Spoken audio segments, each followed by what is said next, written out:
How emotional is it for you to come back to a play that you played with one of the greatest teams around? Alex, when people ask me a question like that, it's like coming back here is not easy.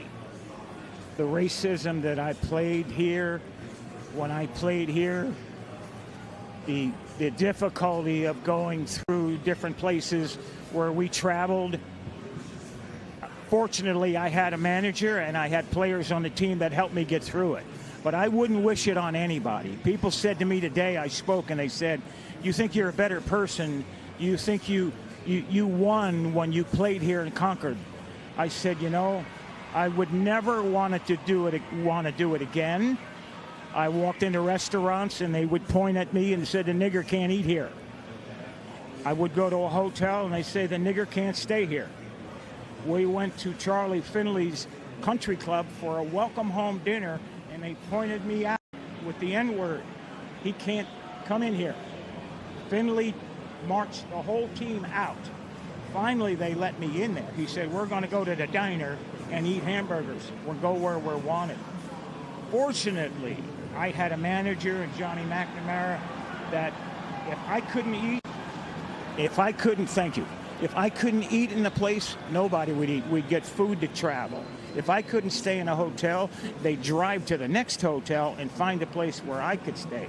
Had it not been for Raleigh Fingers, Johnny McNamara, Dave Duncan, Joe and Sharon Rudy, I slept on their couch 3-4 nights a week for about a month and a half. Finally, they were threatened that they would burn our apartment complex down unless I got out. I wouldn't wish it on anyone. I wouldn't wish it on anyone. The year I came here, Bull Connor was the sheriff the year before. And they took minor league baseball out of here because in 1963, the Klan murdered 4 black girls, children, in 11, 12, 14 years old at a church here and never got indicted. They were from the Klan. Life magazine did a story on them like they were being honored. I wouldn't wish it on anyone.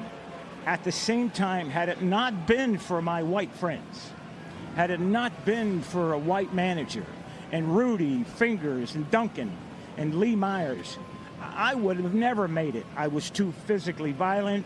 I was ready to physically fight I'd have got killed here because I'd have beat someone's ass, and you'd have saw me in an oak tree somewhere. Reggie,